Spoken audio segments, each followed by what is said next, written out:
Children, आशा है आप सभी स्वस्थ होंगे और अब इतनी छुट्टी के बाद अब थोड़ा सा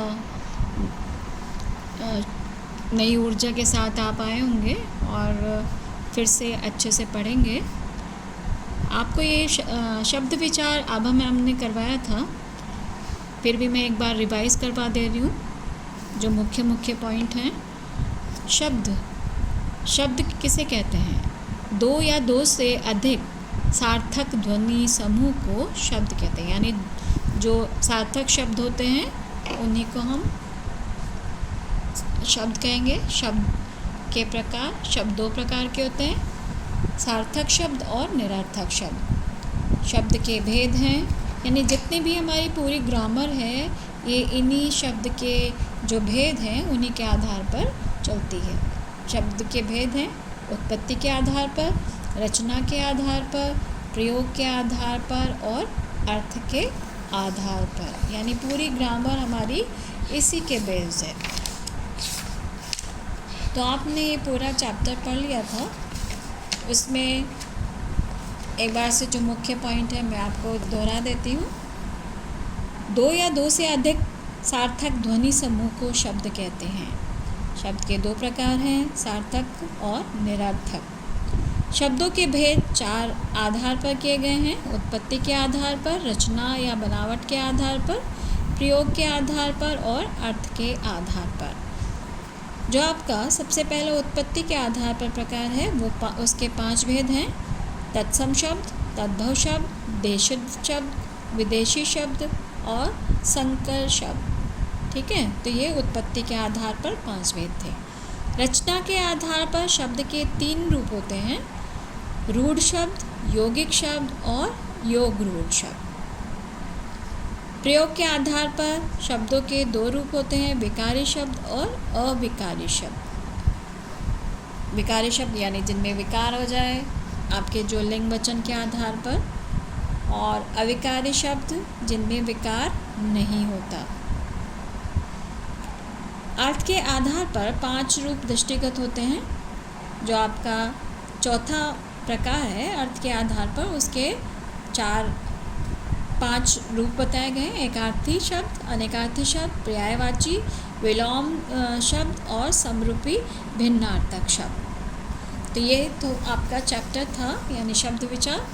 इसमें आपको जो तत्सम शब्द हैं, यानी तत्सम जो आपका संस्कृत शुद्ध रूप है और उससे उत्पन्न शब्द है तद्भव, जो हिंदी में आया है। ठीक है, तो इनको आपको पूरे शब्दों को, जो पूरी लिस्ट है शब्दों की, आपको लर्न करना है। ठीक है स्टूडेंट, आपकी एक्सरसाइज में हमने क्वेश्चन आंसर्स आपको मार्क करवा दिए थे। उसके बाद हमने एक्सरसाइज फिल की है। निम्नलिखित शब्दों के तत्सम शब्द लिखिए। यानी मुँह को क्या कहेंगे तत्सम में, यानी संस्कृत में मुख। आग को अग्नि, मीत को मित्र, कबूतर को कपोत, उल्लू को उल्लूक, अफीम को अफीम, आंसू अश्रु, चांद को चंद्र। तो ये आपके तत्सम शब्द थे। निम्नलिखित शब्दों के वाक्य प्रयोग कीजिए। यानी अचानक, रमा अचानक छत से गिर गई, यानी अचानक बारिश हो गई, ऐसे आप सेंटेंस बना सकते हैं। अरे आप यहाँ क्या कर रहे हैं, यानी आपका एक्सक्लेमेटरी यानी विस्मयादि सूचक शब्द है। कर्तव्य, हमें ईमानदारी से कर्तव्य का पालन करना चाहिए। शाबाश, ये भी आपका विस्मयादि वाचक शब्द है।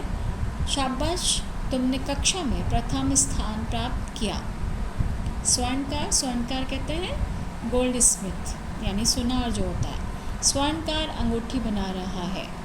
सत्य, हमें सत्य बोलना चाहिए। ईश्वर आपकी दीर्घायु करे।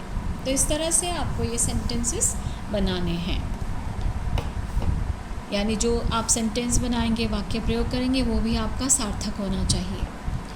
अब है जो शब्द हैं जितने भी आपके ये आए थे, इनकी आपको परिभाषा देनी है।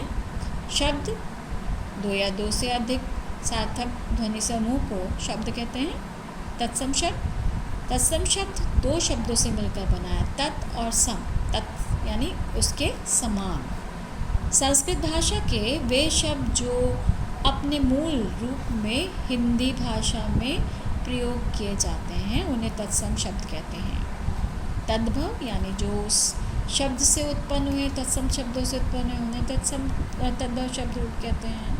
इसका आंसर आपको पेज नंबर 20 पर मिल जाएगा। रूट शब्द का अर्थ है आपका पेज नंबर 20 पर। रूट शब्द किसे कहते हैं?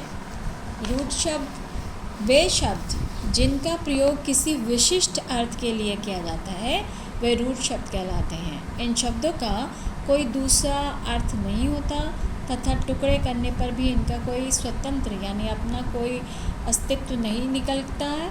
उन्हें मूल शब्द, इन्हीं मूल शब्दों कहा जाता है, जैसे आकाश, प्रकाश, देवता। ये आपके क्या है? रूट शब्द है। दूसरा है आपका यौगिक, ये भी आपका पेज नंबर 21 पर ही है। जब दो या दो से अधिक शब्दों को मिलाकर एक शब्द बनाया जाता है उसे यौगिक कहते हैं। जैसे कि शाब्दिक अर्थ भी है यौगिक। यौगिक यानी योग करना, यानी दो शब्दों को मिलाना।